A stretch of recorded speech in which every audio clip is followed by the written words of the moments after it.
competitive runner in the following events: Milo Marathon, 42 kilometers, Bull Runner, 42 kilometers marathon, the North Face 100 kilometer trail race, several half marathon, 10 km, 5 km round finisher, a professional motorcycle racer, Philippine Superbike Championships, a lifetime athlete, and of course a fitness professional and enthusiast.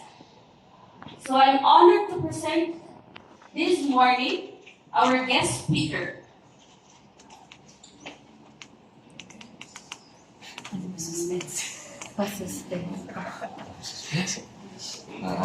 Mr. Alfredo Cruz.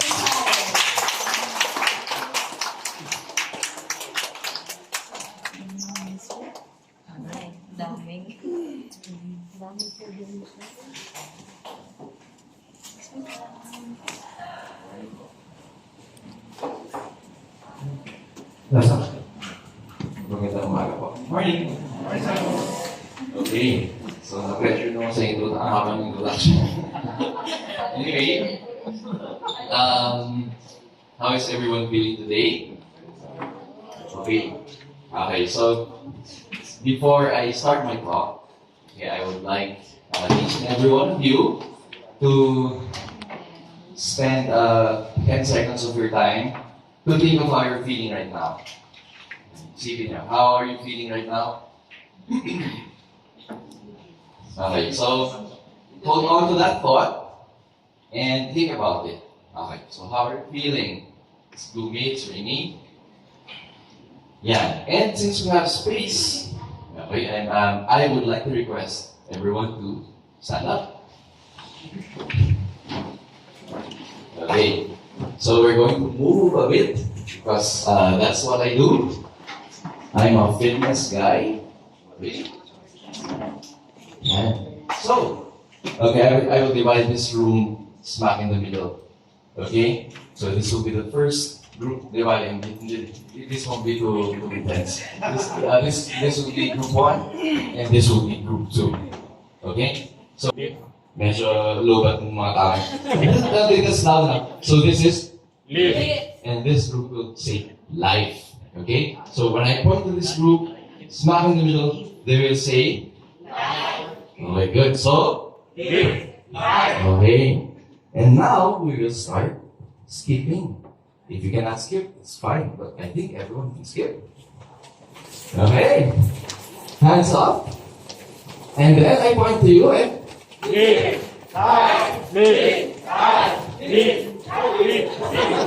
Okay, now we count. We start counting from 10. 10 seconds, okay? 10, 9, 8, 7, 6, 5, 4, 3, 2. Okay, you can sit down. Okay, smooth is suddenly better. So I didn't ask for your word. Now, think of another word of how you're feeling now. And I don't have to ask any questions.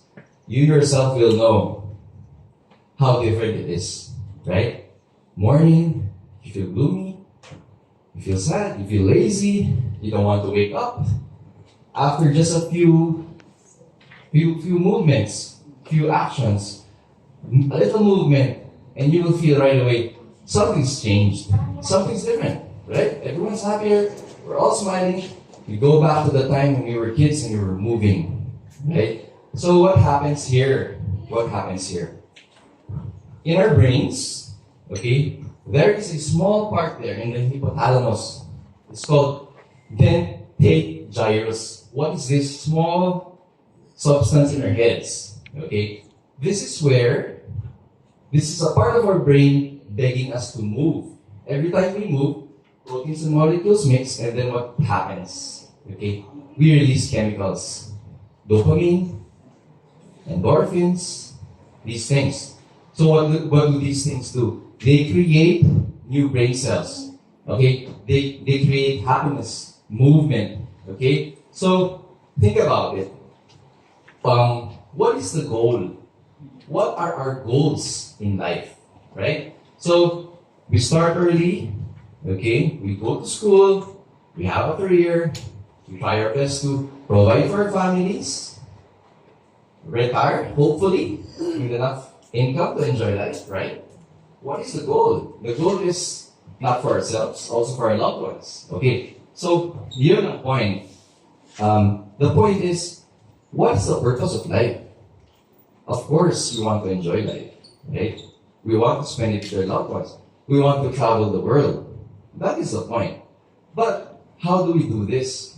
If at the time when we're done, we are not physically capable to enjoy what we worked hard for, what we earned for, time with our kids. Tama po ba? Does everyone agree? Okay, so in this room, how many have a family history of parents who have hypertension? I'm sure there are some. Diabetes? There are some. I'm sure, right? So, guess what? They procreated and they made you. So, eventually you are going to have it. Unless you do something about it. So, yeah. That is the point of fitness. Okay? So, yung sinasabi ko in my head, that is called neurogenesis. When your brain, when you move, and when the chemicals go out, and when you keep improving, you create, you keep yourself young. That is neurogenesis. Okay? So, first of all, in our society, there is a misnomer. Everyone wants to lose weight. Everyone says, I'm sure everyone has lost some weight, and after some time, you get that weight back. Tama ko ba? There's a yo-yo thing. You know, there's so many diets, there's so many programs. So, but the point is, what is the goal? Sometimes we want to lose weight for the wedding of our friends. We want to look good for a vacation. We want to prepare for something. It's all very physical. But more importantly is, it is not those things. It is our ability to do things. Yun po ang importante. In our society, it's not so much that people are overweight. People should focus. They are under-muscled. People are under-muscled. Okay? So, yung balance sa buhay, importante po yun. Right? So, we want to do something that's sustainable. How do we start doing it? How do we do it? Okay, so there are several factors about this, but I will give you a 5-second hack. Okay, this is called the 5-second hack. So how do we do it? You know what? Everyone practically knows how to do it. What to eat, how to move. It's all out there right now. There's social media, there's intermedia, everything else out there. What is the major problem here? The problem is we don't do something about it. And why is this? It's because of this. Okay, wake up in the morning. Try waking up in the morning. Set your alarm. And usually when the alarm goes off, what do we do? Snooze. Snooze and snooze again. Okay? So we snooze. Sorry.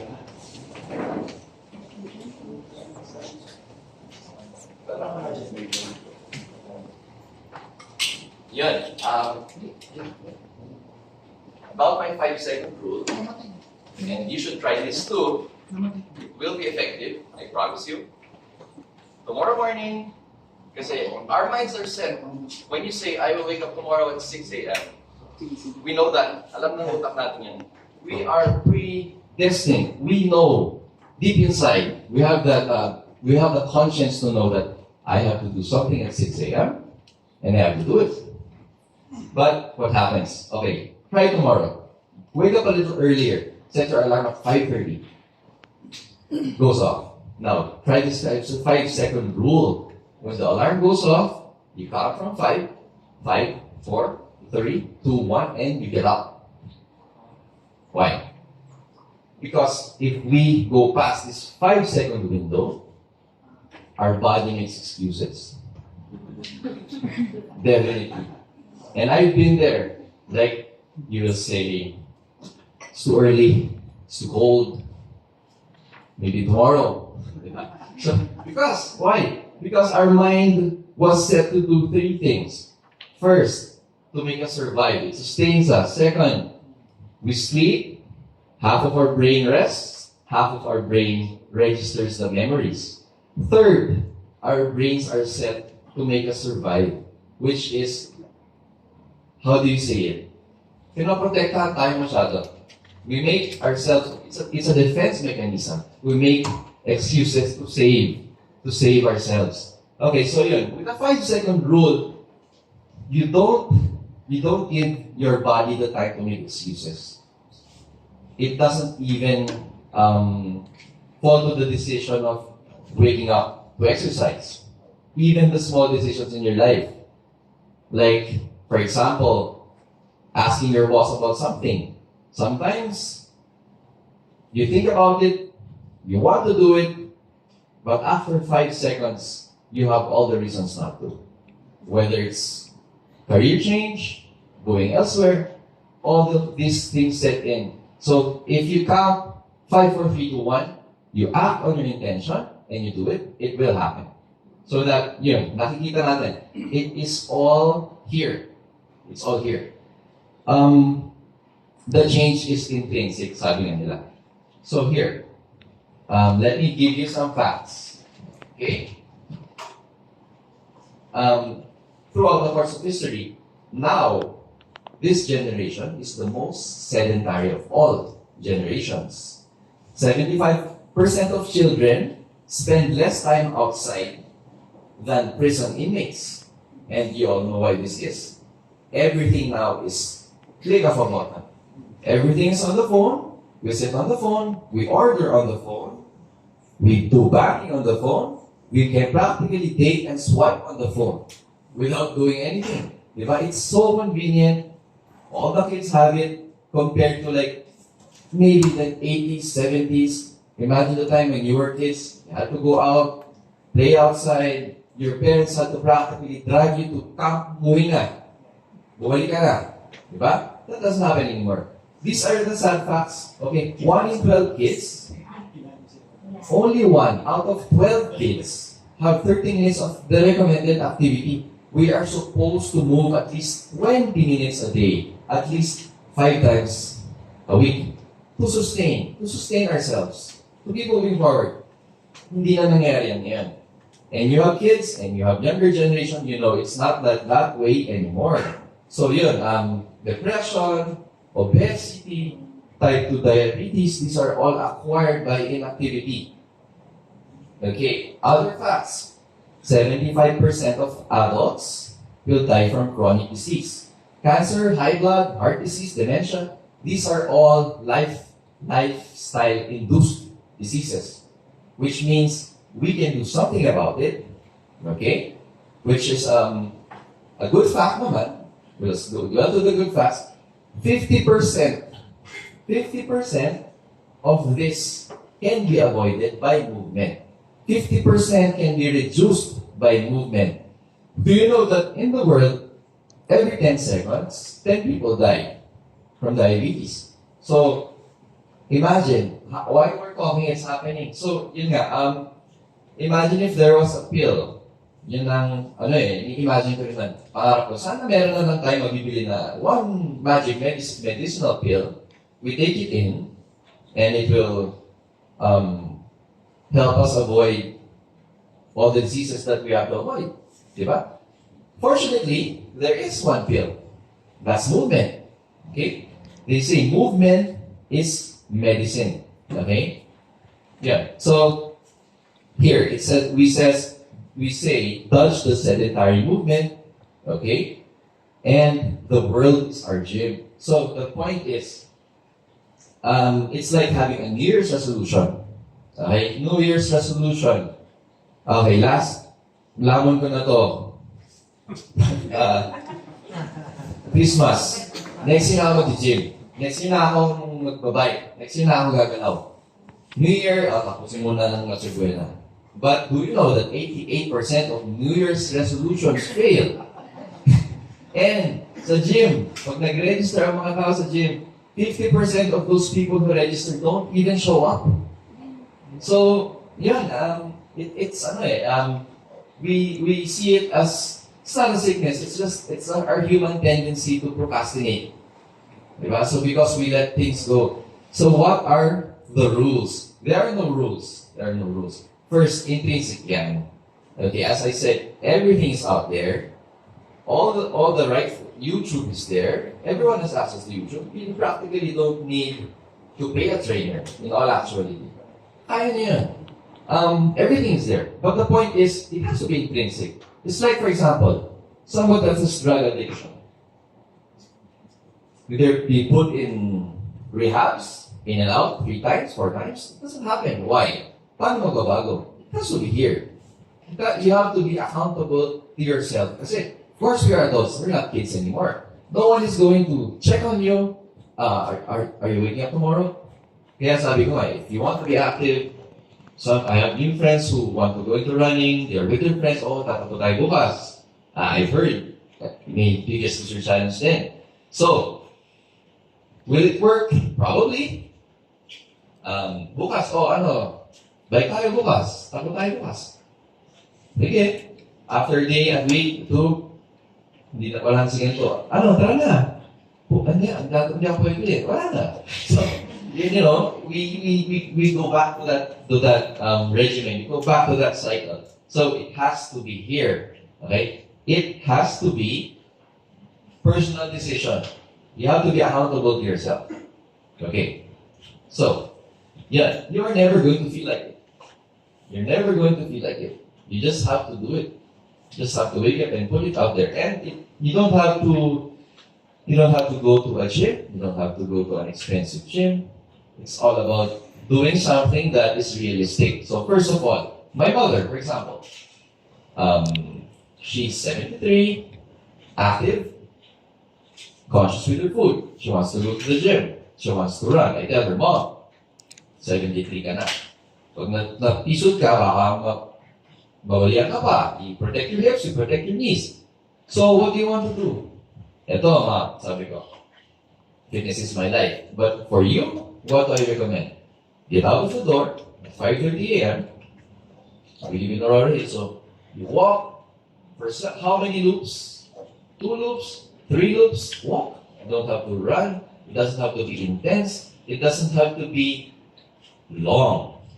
Like, my mom has tendency sometimes now, she's active, she wants to show she's strong. We go one day, she walks for 3 hours, and then hindi follow up yun. So, you go to the gym for 20 minutes today. Does it change you? No. Go tomorrow. Do it for another hour. Will you see results?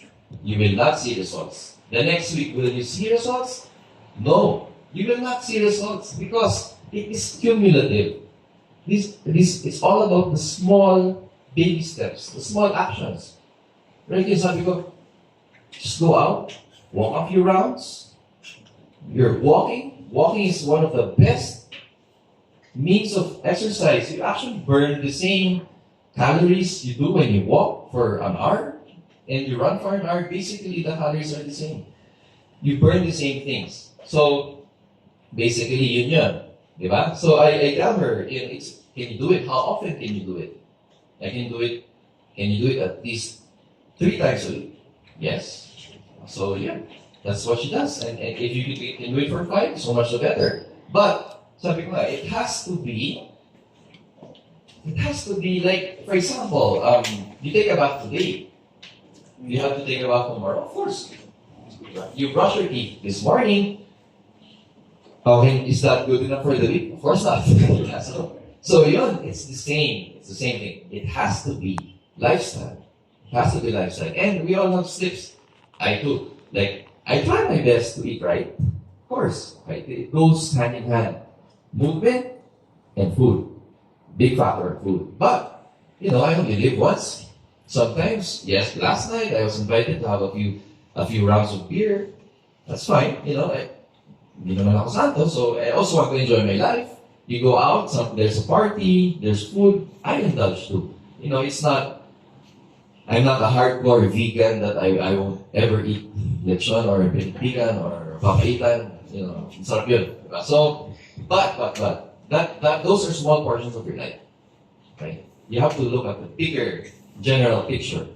Kasi the parties, the vacations, yung massive, yung inuman, yung kainan, hindi naman araw-araw yan. So 80% of your life is, what you eat in the morning, you eat in the morning. You go home, you eat. So, you don't eat out all the time, 3 times a day. It happens once in a while, but yun nga, so ayos natin yan. You fix what you have at home. Kasi ako, whatever we buy at home, if it is 10 potato chips, uubusin ko yan. Kung may chichirya sa bahay, kung may soft drinks sa bahay, kung may beer sa bahay, iinumin ko yun. Hindi ko maiiwasan yun. Because when I am alone, I am at home, and I feel the urge, I will eat it. So, yan. Number 1 is, for the whole family's sake, even the kids, fix what you have at home, if you can. Gradually clean it up. Alam naman natin, like processed food, instant noodles, all the chips, sodas, it's all bad. So, yun nga, it has to be intrinsic, it has to be holistic. Your family, it's better if your family is in on it. Diba? And so much more na, you also lead by example. Kasi the kids will see you this way, the kids will really look up to you. So if your dad is active, if your dad is this, if your mom is this, they will notice. And they will look up to you with your good habits. So yeah, guys, also our responsibility to get them off the recent sedentary lifestyle of iPad, just being at home, chatting at home, yun. So yun, kailangan natin baguhin yan. Okay, so where are we now? Are there any inquiries? If there are, just feel free to ask kung meron kayong gustong tanungin. So this is one fact that I also amused me. It amused me. It said, from Harvard study to, if a woman is obese and she exercises every day for 20 minutes a day, she will outlive the normal-sized woman who does not exercise. If a guy smokes, has chronic disease, if a guy has high blood pressure, high cholesterol, and exercises daily, he will still outlive the same person that does not do the same bad things or has a handicap for those things. So, ganun ka-importante. For every hour that you work out or you exercise, they say you are prolonged 3 hours of living. So, it is that important. Okay? So, yan. Say yan, no one is coming to help you. So, it will be on your shoulders.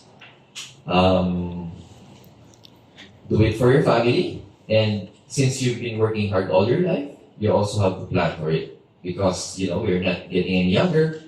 I'm 45 years old. But I can say I am a stronger version of who I was when I was 20. I can do things now that I couldn't do when I was 35. So we cannot make age an excuse. Because some people do it, and it is never too late to start. It's never too late to start. We can be accountable, and it is for good reason, because all the things that we do is for a purpose. And that purpose, whatever it is, we cannot accomplish that without a healthy and fit body. That's why they say, fit is the new rich. Because kahit yung pinaka-bilyonaryong tao sa mundo, o pinaka-mayaman, hindi kayang bilhin yun. And I have seen a lot of people who have accumulated massive amounts of wealth who also die miserable. Because you cannot buy that. You cannot buy that. Kung kaya lang na ng bilhin, binigyan na. Sama. Yeah. So yeah, okay. I won't keep you guys any longer unless you want questions regarding your biggest challenge. Pwede naman. So, yun lang po. So, we look at the two things. Okay, just two things. The movement and the food. Okay, we combine those movements. Okay, take out the 5-second rule. Try it. Not just waking up. When you want to make important decisions, count down from 5 to 1. Do what's in your head. Do it. Don't give your time to make excuses. Don't give your body time to make excuses. Don't give your body the chance to save itself and say it's too risky, it's too hard, it's too complicated. You just have to do it. Move forward. Forget the past. Right? Dwell on the past. Look at it. But it's all about moving forward. If you missed the workout today, if you didn't eat right today, okay lang yun. Okay lang yun. It doesn't matter. What matters is the next step and tomorrow. Yun po. So, thank you very much. I hope I gave you some insight. Thank you very much once again, Sir Alfredo. Before we proceed further, is there any questions po that you'd like